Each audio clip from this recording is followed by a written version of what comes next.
Oi, pessoal! Eu sou a professora Bárbara, a professora de vocês da primeira série, e hoje a gente vai ter aquela aula diferente. A gente vai ter uma aula ao vivo. O nosso conteúdo vai ser sobre a expansão marítima europeia, um conteúdo novo que a gente vai ter. E nessa nossa aula especial, eu tenho um convidado especial, que é o professor Paulo. Bom dia, pessoal. Bom dia, galera de todo o estado do Paraná. Obrigado, professora Bárbara, pelo convite de estar aqui com os alunos da primeira série, para que a gente possa discutir, falar. Professora Bárbara participou de uma aula minha, devolveu o convite, participando agora de uma aula dela. Bom dia, pessoal. Bom dia. Vamos lá, gente? Bom, antes da gente começar a nossa aula, a gente tem aí, alguns avisos importantes para vocês. O terceiro trimestre está acabando e a gente não pode esquecer de algumas coisas. Primeiro, para vocês não esquecerem de fazer as atividades de vocês do Classroom. Vocês têm, além das atividades da CED, vocês têm as avaliações, as atividades dos professores, então vamos lá, gente? Vamos se ligar. Segunda coisa, para vocês retornarem às atividades impressas de vocês. Nós sabemos que existem vários alunos que eles pegam na escola as atividades impressas, então esse é o momento de pegar essas atividades. E o nosso terceiro recado é que essa aula, a aula que virá, a próxima aula de vocês não vai ser transmitida. Por quê? Porque a nossa aula ao vivo, ela é uma aula mais longa, Mas olha só, vocês não vão perder essa aula, vocês vão poder ir até o YouTube, ela vai estar lá disponível, e inclusive a atividade obrigatória de vocês vai ser colocada lá no Classroom, então vocês podem ficar tranquilos. E lembrem-se, hein, pessoal, mandem aqueles recadinhos, a professora Bárbara está no chat da Aula Paraná, eu estou aqui acompanhando pelo YouTube, já chegando, o recadinho lá de Cambira, a Karen Helena está assistindo a aula junto com seu filho, João, acompanhando a Aula Paraná. Um abraço para o Colégio Estadual Adonis Morques, de Boa Ventura, de São Roque. Que massa, abraço, hein? Acompanhando a gente na Aula Paraná. Tem mais um recadinho, Quem é que está aqui com a gente, como intérprete nessa nossa aula, é a Lígia. A Lígia, então, vai participar da nossa aula aqui com a gente, junto com vocês. E olha só, a Leide Vanessa, do Colégio Estadual Naira Fellini, é lá de Medianeira, pedindo um abraço, Leide. Um abraço para todo o pessoal de Medianeira. Gente, vamos começar então a nossa aula, professora Bárbara. Vamos retomar? Bom, o que é que a gente tem aprendido agora ao longo do nosso, ao longo do nosso ano, nas nossas aulas Paraná? Nós estudamos durante o segundo trimestre todo, nós viemos a estudar a Idade Média. E agora a gente está vendo um momento diferente. Por que a gente está vendo um momento diferente? A gente está vendo a passagem, a transição da Idade Média para a Idade Moderna. Então, a gente está ali entre os séculos XIV, XV, XVI. Esse é um momento muito importante. Um momento de transformação, professora Bárbara, essa intensificação do comércio graças ao crescimento das cidades. Exato. Na aula do feudalismo, a professora Bárbara deve ter dito a vocês que o feudo ele era praticamente autossuficiente, uma economia monetária, e agora, com a desintegração dos feudos, as pessoas voltam para as cidades e a gente vai ter aí o fortalecimento do comércio, o fortalecimento das cidades, nessa transição da medievalidade para o período moderno. Exato. Uma coisa importante é que a gente vai ver aí ao longo da nossa aula, alguma coisa mais, o que mais levou a esse comércio se intensificar. Mas tem um outro ponto muito importante nesse momento, que é o momento em que a nobreza e o clero, eles, o clero são os membros da Igreja Católica, que nós não podemos esquecer, a Igreja Católica era a maior instituição, mais poderosa que existia durante a Idade Média, eles vão perder um pouco o seu poder e a gente vai ver outros grupos passando, centralizando o poder em suas mãos. Quem são, professor? A gente vai ter aí o surgimento e o fortalecimento da burguesia como classe social, ocupando o espaço que a Igreja Católica continua com o seu poder durante a Idade Moderna. Não quero dar spoiler, mas acredito que a professora Bárbara vai falar aí sobre as reformas protestantes. Mas a burguesia ela passa a ocupar esse espaço de destaque dentro da sociedade, A gente já estudou, aliás, e a gente viu como os burgueses, eles vão surgir como um grupo social que acaba ganhando um grande destaque na sociedade, Professora Bárbara, olha só. A Tayane, do Colégio Estadual Maria Isabel Guimarães, pedindo para mandar um abraço para a professora Crislaine de História. Um abraço para a Tayane, um abraço para a Crislaine. Abraço, gente. Viu só? Aqui a gente também tem, né? Olha só, o pessoal, mais gente mandando, né? O John, ele lá de Maringá, também está mandando um abraço para a turma toda dele. E olha que bacana, né? O João Pedro, do Colégio Manuel Ribas, já vem com uma pergunta pra gente, né? Se a burguesia enriqueceu nessa época, por que eles não se tornaram reis?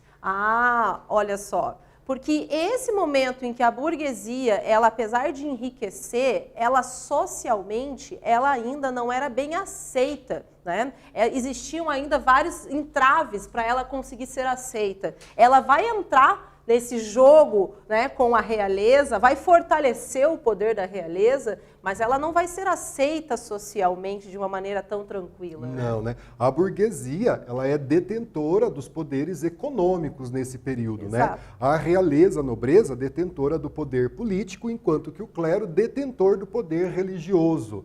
Né? Então a gente tem essas relações de poder que se estabelecem nessa transição para a Idade Moderna, a burguesia aí ocupando esse espaço de detentora do poder econômico e vai, ao longo aí da Idade Moderna, ocupando seus espaços também político, como na Revolução Francesa, na Revolução Inglesa, em outros aspectos também. E olha, essa pergunta, ela se encaixa perfeitamente para a gente pensar como, nesse momento, é um momento das transições dessa era histórica da Idade Média para a Idade Moderna, porque as mentalidades vão mudar. E a partir desse momento em que a mentalidade começa a ser transformada, a gente vai ver novos modos de pensar, o advento da ciência, a gente vai ver um novo olhar sobre as artes, sobre as formas de viver o mundo, né? E isso tudo vai marcar permanências e rupturas. É um novo mundo se abrindo, né? E essa questão, professora Bárbara, das mudanças e permanências, ela é muito cobrada no vestibular da Universidade Federal do Paraná, por exemplo. Né? É um conceito histórico muito bem explorado dentro dos vestibulares, até mesmo dentro dos Enems, do Enem, que trabalha essa questão da mudança e permanência do pensamento histórico, da mentalidade. Né? Houve uma mudança, houve uma ruptura, algumas coisas permaneceram, outras, né, a grande maioria, vai mudar. Olha só, a Yasmin, do Colégio Estadual Presidente Abraham Lincoln de Colombo, pedindo um abraço, Yasmin, para você e para toda a sua turma. Olha só, e a Cauane, lá do Colégio Estadual Iglea, né, lá em Cianorte, dizendo que ela adora as aulas de história, então cola com a gente. E esse pessoal, ele está ávido por conhecimento. Olha só, a Yasmin, do Colégio Estadual, a Yasmin não, o José Luiz, do Colégio José de Anchieta de Londrina, mentalidade da sociedade quer dizer o que eles pensavam, é um conjunto, né? É também o que eles pensavam, é também o modo em que eles se comportavam, a concepção que eles tinham de mundo, né? Que a gente vai trabalhar aqui nessa aula de hoje. Então a gente muda a maneira de pensar, a história das mentalidades, né? O comportamento, aquilo que eles acreditavam. Bom, agora a gente vai ver quais são os objetivos nossos dessa aula. Por que a gente está estudando esse conteúdo, né? Primeiro objetivo, né, é identificar quais são os grupos sociais, quais são os interesses que estavam envolvidos nessas expedições marítimas europeias, né? E elas vão ocorrer ali principalmente entre o século XV e o século XVI. E vai fazer parte da nossa história do Brasil, aliás. Sem dúvida alguma, essas viagens marítimas europeias, né, elas vão para o continente asiático, então tem aqui a chegada às Índias, né? Os continente americano, a chegada dos portugueses aqui ao Brasil em 1500, vamos começar a se habituar a falar a chegada dos portugueses, né? Não houve esse descobrimento, os indígenas já estavam aqui, e o início da colonização desses territórios, principalmente dos territórios aqui do continente americano, pela coroa ibérica, Portugal e Espanha. Professora Bárbara, olha que pergunta bacana aqui, ó, da Vitória. Por que os burgueses tinham total poder no tempo feudal? Então, olha só, Vitória, eles não tinham. Tanto é que a burguesia vai surgir como um grupo social a partir do momento em que o feudalismo ele já não é mais o sistema que domina totalmente a Europa feudal. Vamos lembrar que a burguesia ela não é uma classe, né, constituída ainda durante a Idade Média, principalmente na Idade Média, aí, quando a gente pensa a Europa, eles se fortalecem quando você tem aí o declínio da Idade Média ali, né, a Baixa Idade Média a partir do século X, século XI, e eles se tornam um grupo efetivamente forte com a Idade Moderna. É interessante a gente pensar uma coisa, que os burgueses, durante muito tempo, eles foram vistos até como grandes pecadores pela Igreja Católica, porque eles começam a acumular fortunas, e isso ia contra, né, os ideais daquele momento, daquela instituição católica. Olha só, tem uma pergunta aqui bem simples da gente responder. Ela está perguntando quanto tempo durou a Idade Média, né? Pessoal, a Idade Média, para a historiografia ocidental, para a historiografia que a gente estuda, ela tem início com a queda do Império Romano, né, ali por volta do século V, né, o último imperador romano foi deposto no ano de 476, e ela dura aí até o século XV, né? A historiografia mais tradicional traz a tomada de Constantinopla pelos turcos ali no ano de 1450. É claro que é bastante importante a gente pensar nesses momentos. A história ela é feita de seres humanos, de pessoas. Então, a gente tem datas para a gente tentar se localizar nessas transformações, nessas mudanças de eras. Mas as pessoas é quem vão guiar essas novas eras, né? E na nossa aula de hoje, então, como a gente está falando, nós vamos estudar sobre o quê, professor Paulo? As expansões marítimas europeias. Pessoal, olha só, vou aqui alguns recadinhos, o pessoal interagindo bastante nos dias de hoje, né? O John do CEMAP de Maringá, né? A escola como conhecemos hoje surgiu das ações da burguesia? Em grande parte sim, mas o modelo de escola como a gente tem nos dias de hoje, ele está mais ligado às questões do iluminismo, né? Essa escola pensada ali pelos filósofos iluministas, tá?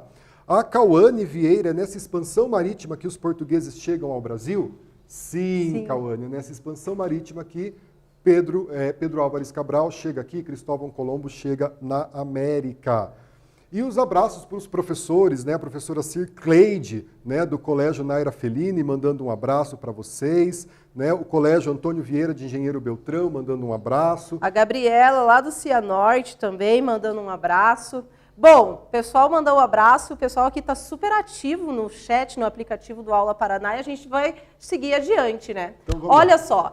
Como é que rolam, como é que acontecem essas novas rotas comerciais? Veja só, lá na Baixa Idade Média, porque durante a Idade Média, ela foi um período tão longo, né, 1000 anos, que a gente pode dividir a Idade Média em dois momentos. O momento final é a Baixa Idade Média, e nesse momento vai acontecer as Cruzadas, que é um conflito em que vai ser liderado pela Igreja, ele vai durar séculos.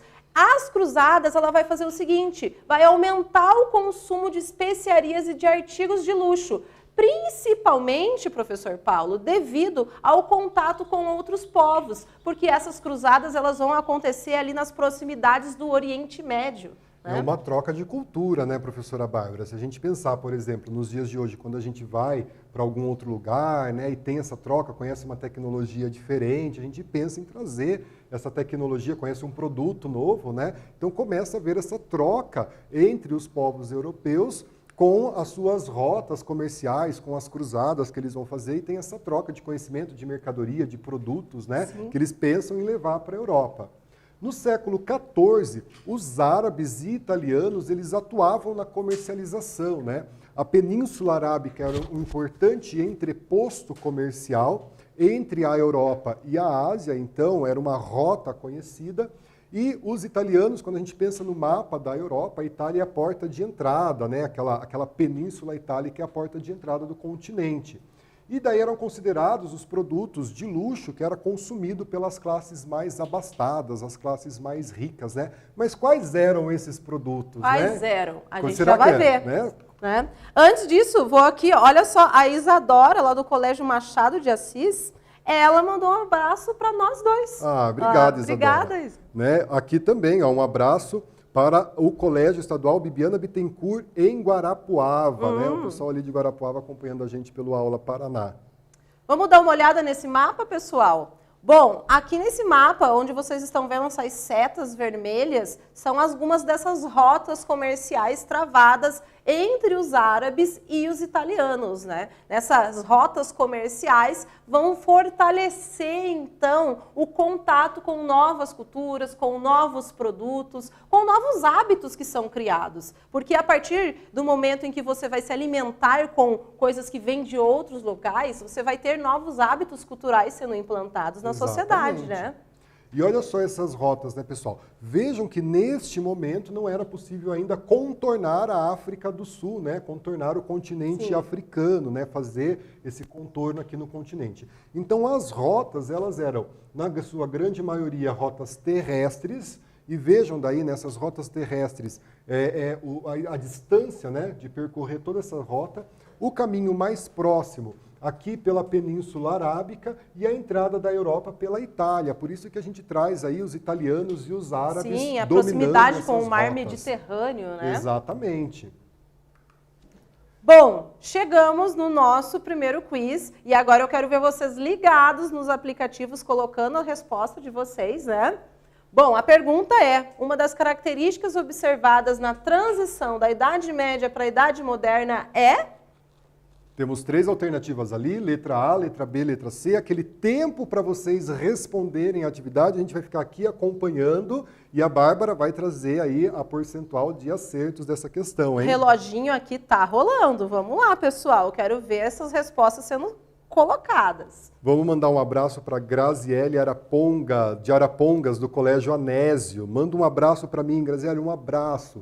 Se cuide, fique bem, né? A Rose, professora do Colégio Ivo Leão, em Curitiba, sua amiga. Suas aulas são maravilhosas. Um beijo, Rose.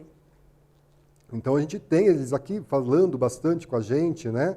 O pessoal ali de Cambira, minha cidade lá no norte do Paraná, mandando um abraço pra gente. Um abraço, pessoal de Cambira.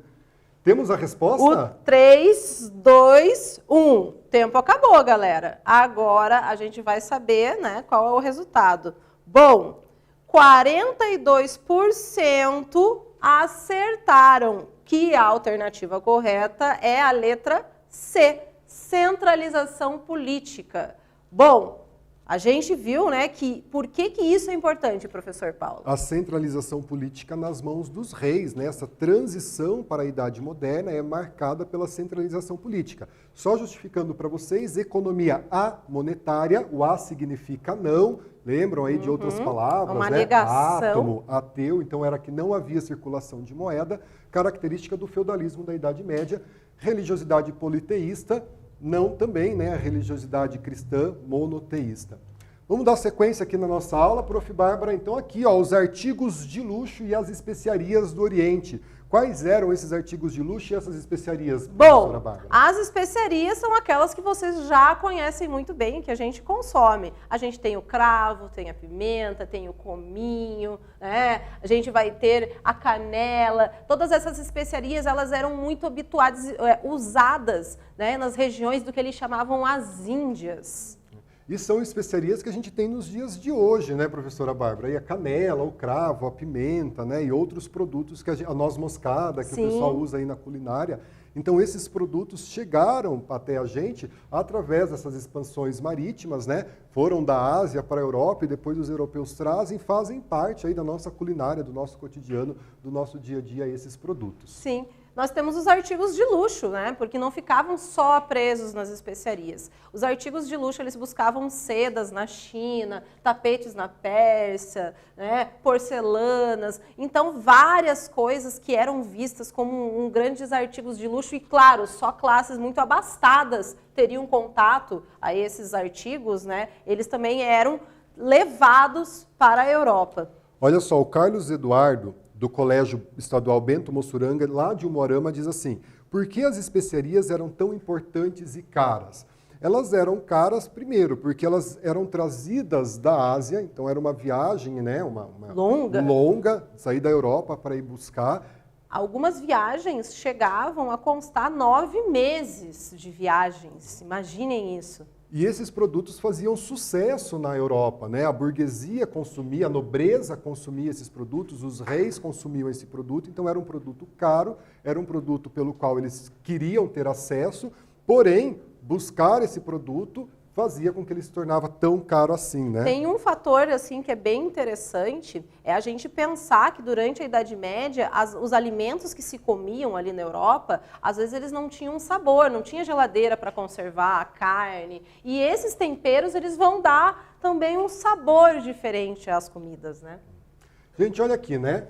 Agora a gente vai falar um pouquinho dessa mentalidade que a gente vai ter, né? Essa percepção que eles tinham acerca do mundo e acerca do globo, com esse título Mar Tenebroso, né? Então, em busca de lucro, os burgueses europeus lançaram-se para além-mar. Então, eles precisavam de novas rotas comerciais, uma vez que as principais rotas comerciais eram dominadas pelos árabes. Então, como eles não queriam mais o intermédio dos árabes, eles queriam diretamente na fonte, professora Bárbara, Sim. buscar esses produtos, nós vamos ter aí essas novas rotas surgindo, né? Olha só uma outra coisa que vai acontecer. Ali, mais ou menos no século XIV, é onde se começa, né, a vislumbrar as primeiras grandes navegações. O acesso, né, ao conhecimento dos outros lugares, né, que se tinha os europeus tinham, eram, na verdade, um conhecimento muito restrito e, às vezes, até um conhecimento bastante, né, fantasioso, né, cheio de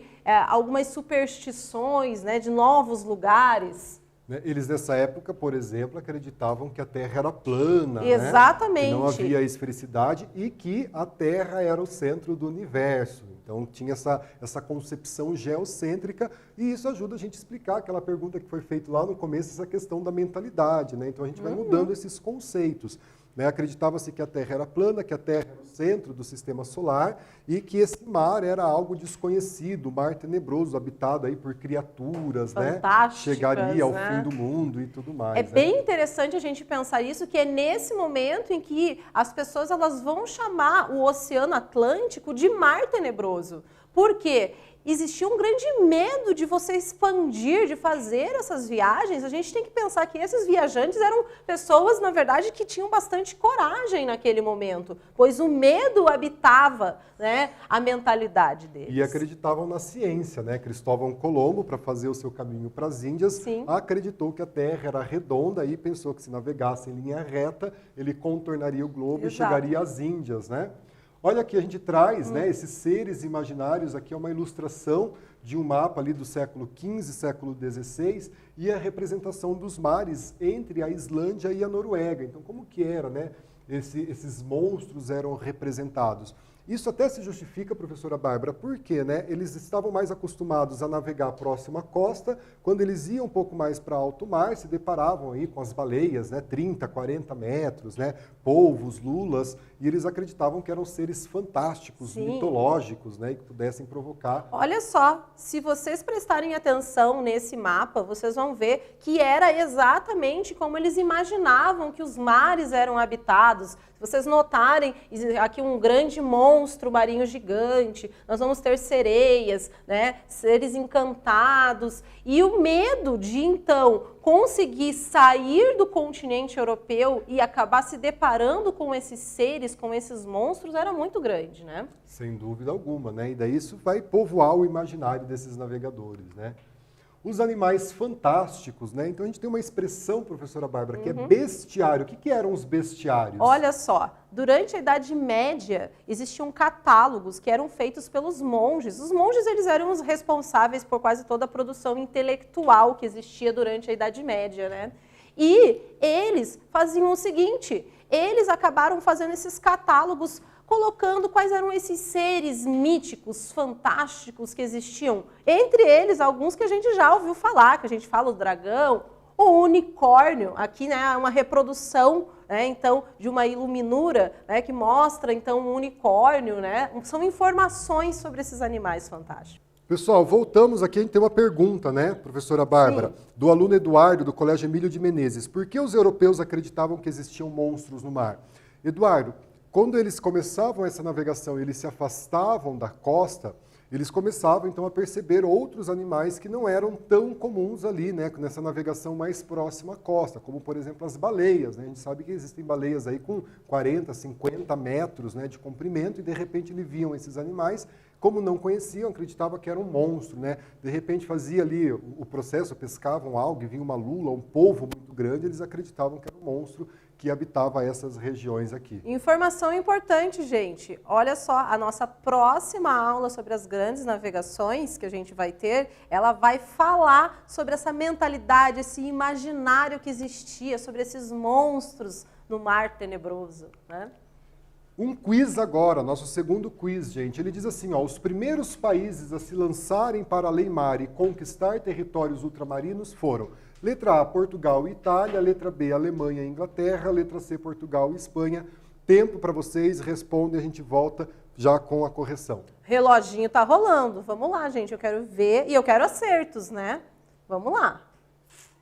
E olha só, quero mandar um abraço especial para os alunos do Formação de Docentes do Colégio Costa Viana, primeiro ano, segundo ano do Formação de Docentes, que é o colégio que eu trabalho, as minhas alunas e alunas, um abraço muito grande para vocês. Eu vou aproveitar e vou mandar também um abraço para os dois colégios que eu trabalho, que é o Colégio Teobaldo Klettenberg, lá no Sítio Cercado, e o Júlio Mesquita, ali no Jardim das Américas. E olha só, é verdade que eles durante as navegações se localizavam pelos pontos celestes? Sim, né? O mapa do céu era importante, né? As constelações, as principais estrelas, para que eles fizessem essa navegação. Tempo acabou. Tempo acabou? Tempo acabou, vamos ver qual é a resposta correta? Gente, 65% de vocês acertaram, a maioria, hein? A alternativa correta é a letra C, Portugal e Espanha, né? Então, esses são os dois grandes pioneiros das grandes navegações. Olha só, pessoal, agora a gente vai falar um pouquinho do papel do rei e da burguesia neste processo, né? Então, o processo de formação das monarquias nacionais, essa centralização política, né? Durante a Idade Média nós tínhamos aí os feudos, agora a gente centraliza num poder, em uma única pessoa, no rei, e ele vai contribuir para as expansões marítimas. De que forma, professora Bárbara? Olha só, vai contribuir por quê? Porque esse poder centralizado nas mãos dos reis vai acabar fazendo com que ocorram alianças entre a burguesia mercantil e a coroa. Essa aliança, esses acordos que começam a ser estabelecidos, eles vão dar início a essas grandes navegações. Porque os burgueses eles já tinham esse ímpeto, né, de saírem a alto mar, de buscar essas especiarias e artigos de luxo, mas eles precisavam de colaboração. A coroa portuguesa vai fazer esse papel. A coroa espanhola, né? Exato. Cristóvão Colombo, ele conseguiu que a coroa espanhola, ele conseguiu convencer a coroa espanhola de que a terra, ele podia fazer uma circunnavegação e achar uma nova rota comercial para as Índias. Exatamente. Né? O sucesso nas viagens marítimas, em especial de Portugal e Espanha, dessa Península Ibérica, se consolidou a partir da proposta de um Estado unificado. Então, os reis estavam interessados no lucro, a burguesia queria investir e trazer esses lucros para o país, juntou essas duas necessidades do poder do rei e do poder da burguesia para então fazer essas viagens ultramarinas. Antes da gente continuar, estou aqui, ó, vou mandar um abraço para a professora Marli Queiroz Azevedo, que o Tiago falando que está com saudade dela, né? E olha só, a Kathleen do Colégio Estadual Leonor Castelhano, lá de Barracão, oeste do Paraná, quem lucrava mais com os acordos entre os reis e os comerciantes? Os dois lucravam bastante, né? Os reis, quando, por exemplo, Portugal acabou dominando aí grande parte da América, né? Tinha uma colônia muito próspera que era o Brasil, e os comerciantes com esses lucros financeiros através desse comércio. Exato. Bom, o que a gente vai falar agora? Um pouco sobre esse pioneirismo português e dos espanhóis, né? A gente começa falando de Portugal. Bom, gente, uma coisa bem interessante para a gente pensar sobre Portugal, aliás, a gente já estudou, né, sobre a formação da monarquia em Portugal, é o seguinte, é que lá pelo ano 711, os árabes eles vão invadir a Península Ibérica, que é onde está localizada a Espanha, Portugal, e durante esse período, né, depois eles são expulsos pelos cristãos, e se fortalece, se centraliza o poder dos reis ali em Portugal, mas nesse período é bem importante a gente pensar o seguinte, que esses árabes, eles vão trazer muito conhecimento marítimo, né? Muitas técnicas vão ser colocadas. Astrolábio, Exato. né? A bússola como instrumento marítimo, né? A indústria naval. Portugal tinha uma escola chamada Escola de Sagres, né? Que era uma escola de estudos náuticos. Exato. Tá? O Tiago Felipe pergunta por que Portugal é considerado o primeiro Estado moderno, né? Porque ele é o primeiro Estado a se formar enquanto uma nação, né? Enquanto uma centralização política. Então, Portugal, lá por volta do ano de 1100, ele já havia feito seu processo de centralização política. É importante a gente pensar que antes dessa centralização política não existia esse conceito de país, de nação, de união de línguas, de fronteiras, de territórios, né? Mas olha só o que a gente tem aqui. Eu trouxe aqui, a gente tem duas imagens, né, professor, que mostram um pouco dessa influência que os árabes vão trazer para esses conhecimentos náuticos que os portugueses vão ter.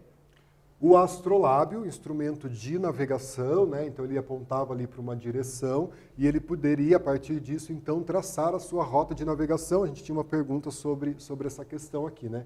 E as caravelas, que vai otimizar o uso do vento, né? Para que elas pudessem ter uma velocidade maior.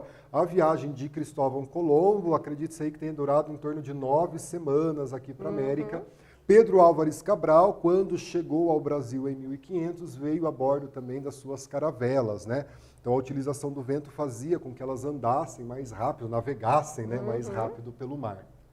Bom, eu vou aqui mandar um beijo, né, um abraço para a Bianca, que é do Colégio Carmen Costa de Paranaguá. Paranaguá é a minha cidade natal, olha só. Olha, e aqui, ó, a Yasmin, do Arnaldo Busato, lá da cidade de Verê, pedindo um abraço para o curso de formação de docentes da cidade de lá. Um abraço para vocês e para a professora Serli. Um abraço para a professora Serli que acompanha a gente. Portugal nas grandes navegações. Então a gente sabe que Portugal teve um protagonismo nessas grandes navegações, junto com a Espanha, foram os dois países que chegaram aqui na América ali no final do século XV, início do século XVI.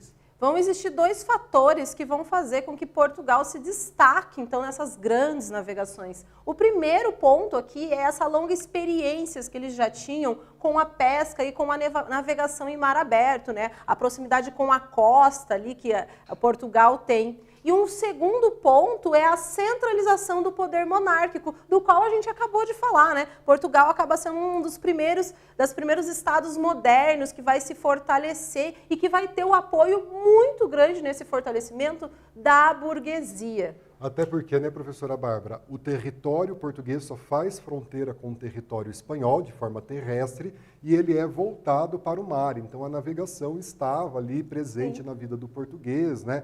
Prato típico de Portugal, bacalhau. Eles iam nessa navegação, nessa pesca, traziam o bacalhau para cá. Então eles já tinham esse domínio sobre essas navegações. Já a Espanha, nas grandes navegações, então enquanto os portugueses buscavam caminho para o Oriente pelo leste, os espanhóis esforçavam-se para atingir esse mesmo objetivo pelo oeste. Exato. E é nessa história que a gente vai ter um personagem histórico importantíssimo, né?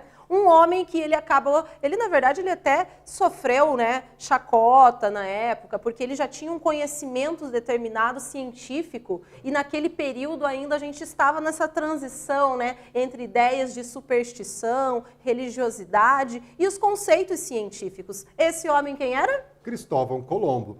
Uma das histórias da época, a professora Bárbara, diz que ele ficava sentado, né, ele é italiano a serviço da coroa espanhola, ele ficava sentado no cais observando os navios saírem e ele percebia que o navio, se a terra fosse plana, deveria sempre estar no mesmo ângulo de visão. Como esse navio ele ia sumindo aos poucos, ele acreditava na esfericidade da terra e a partir disso, então, ele conseguiria fazer uma circunnavegação chegando às Índias. Chegou na América em 1492, acreditando que havia chegado às Índias, né? Tanto que chamou os habitantes aqui de índios, né? E quem é que vai acabar aceitando, né? Quem é que vai colaborar com essa viagem de Cristóvão Colombo são Isabel e Fernando, os dois reis da coroa espanhola. Então a gente vai ter aí esse impulso da coroa espanhola e a chegada no continente americano. Aqui o mapa da primeira viagem, né, de Colombo, dessa viagem de Colombo. Então ele sai aqui da Espanha, chega aqui, né, na ilha de Santo Domingo, que recebe esse nome, porque ele já estava desacreditado que ele chegaria em um território, quando ele avista, né, o território num Santo Domingo, né, e o retorno dele para Portugal. Exato. Aqui, gente, a aluna Gabriele do Colégio Estadual Antão do Bela Vista do Caroba manda um abraço para minha professora de História, Antônia. É verdade que a rainha Isabel vendeu suas joias para ajudar Cristóvão Colombo? Eu acho que isso está mais no imaginário. Eu acho que né? é uma coisa mais no imaginário. É claro que eles tiveram que colocar, né, posses, tiveram que colaborar com essa viagem, mas para o poder econômico que a realeza tinha, ainda foi um esforço pequeno, né? Vamos para o quiz? Vamos lá, gente. Qual o nome dado a listas de animais fantásticos elaborados durante o medievo? Letra A, letra B, letra C, aquele tempo, reloginho na tela, e a gente já está contando o reloginho Está contando aí, né? o tempo e eu quero que vocês respondam ali a alternativa correta. Ó, enquanto eles respondem, um abraço para a professora Rosemary, do Colégio Estadual Ivo Leão. Tá? Um abraço, professora Rosemary. Um abraço aí para os professores de História do Estado do Paraná, em especial do Colégio Costa Viana. Bom, o tempo está rolando aqui ainda, Olha hein? só, Vocês né? têm tempo ainda de ver qual é a resposta correta. Aqui, ó, a Ana Lemos, lá do Colégio de São José dos Pinhais, pedindo um abraço. Um abraço, Ana. Abraço, né? Ana. Mandando um abraço aqui. Olha só, aqui também a outra Ana, Ana Vitória, né? Professora Bárbara foi minha professora do 7º ano. Manda um abraço, adoro as aulas da Ana professora Vitória, Bárbara. um beijo. Gente, o tempo acabou. E agora a gente vai ver qual é a resposta correta. Bom, 60% dos alunos disseram que a alternativa correta é a letra B. E acertaram, né? Aqueles catálogos que colocavam esses seres míticos, né? Fantásticos.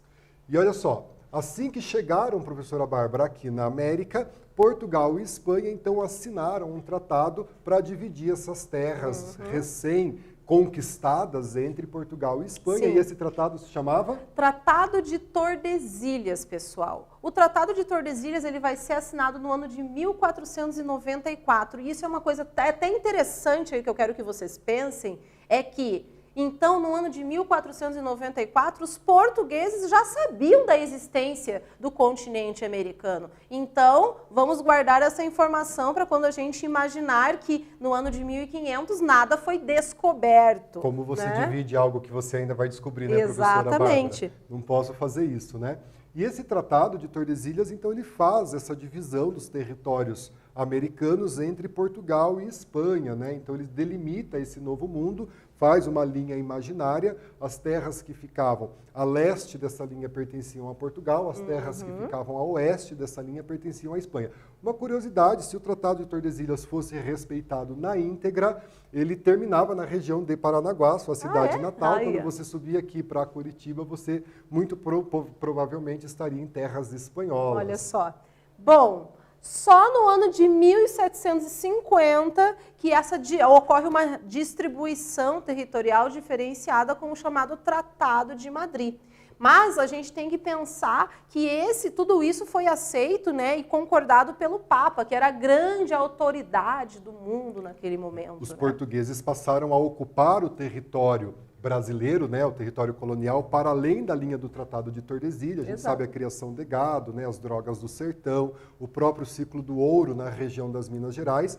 Então, há uma revisão do Tratado de Tordesilhas, o chamado Tratado de Madrid, de 1750. Tem uma informação aí para a gente pensar que, apesar do Tratado de Tordesilhas dividir, dar esse poder, né, territorial para Espanha e Portugal, existiam os franceses, holandeses, vieram para cá, entre outros, e praticavam a pirataria de produtos, né? Sem dúvida alguma, né? Olha só, gente, nós temos um quiz aqui.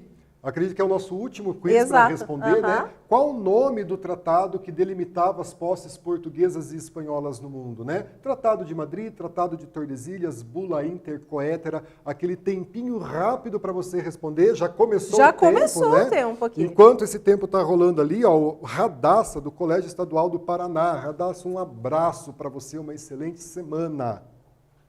Bom, o tempo está rolando e eu quero ver a galera ali participando desse quiz, né? Olha aqui, a Elisângela Maronese, de Apucarana, mandando um abraço para você, Elisângela Maronese, mandando aqui para a gente, tá? O Edno Brito, de Ivaiporã, mandando um abraço, também está acompanhando as nossas aulas, um abraço aí para o pessoal. Um abraço para o professor Romeu, do CEMAP, lá de Maringá, também respondendo aqui para a gente. Tempo acabou. Vamos ver qual é a resposta correta desse nosso último quiz? Bom, 80% dos alunos disseram que é a alternativa B, o Tratado de Tordesilhas. E acertaram, né?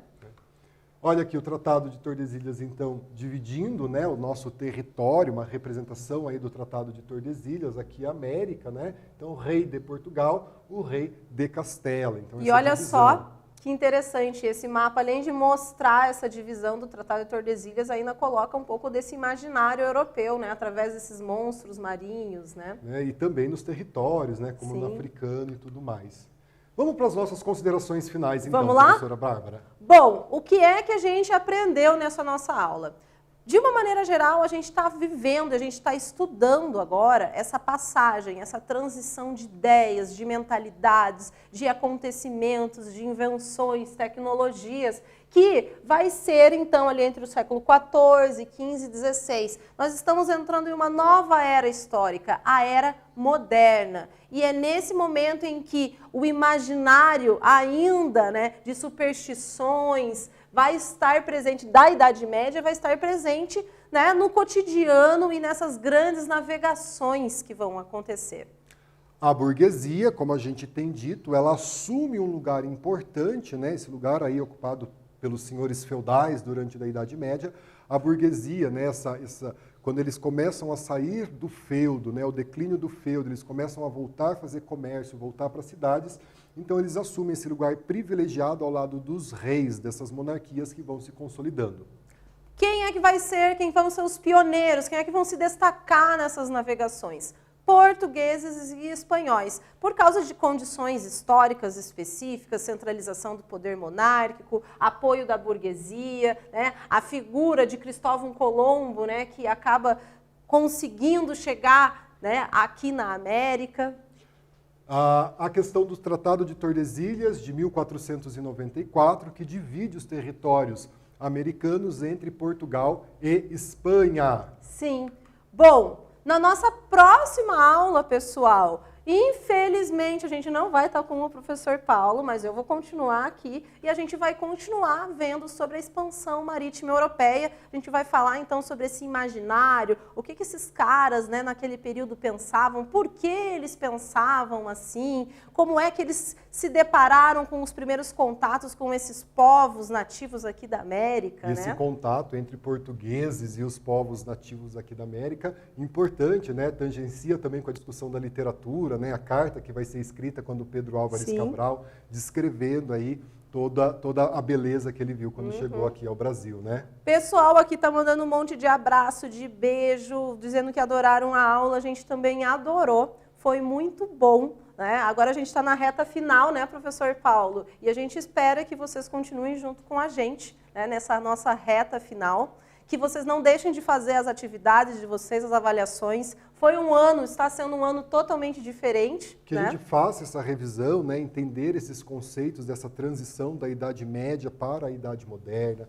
entender essa divisão do território americano entre Portugal e Espanha, entender esse processo de colonização, né, a partir de então, né, Portugal tem um desinteresse pelo Brasil nesse início da colonização, uma vez que não vai encontrar ouro e prata em abundância como eles imaginavam, né, dentro dessa perspectiva da política mercantilista. E uma das coisas talvez mais importantes para a gente pensar é que a gente está começando a estudar a nossa história, né, a história do nosso povo, né, a história do Brasil. Sem dúvida alguma. Professora Bárbara, foi um prazer estar nessa aula ao vivo, obrigado pelo convite, né? Agradeço essa equipe que está aqui comigo, o seu Rubens, o Jonathan, o Everton, a nossa intérprete, a Viviane, nossa técnica da SED, o pessoal que nos dá apoio aqui nas plataformas digitais. Todo mundo é o máximo. Muito obrigado, gente. Se cuidem, tá? Cuidem da família de vocês. Usem a pandemia máscara. Não acabou, né? Então, usem máscara, toda essa questão. Só tenho a agradecer, professora Bárbara, um abraço para os meus alunos, um abraço para minha família. Hoje é aniversário da minha irmã, Beijo, Vanessa, parabéns para você. Logo chega em casa para a gente comemorar. Tchau, pessoal. Foi Tchau, tchau. incrível. Doutora Bárbara, mais uma. Fechou. Fechou.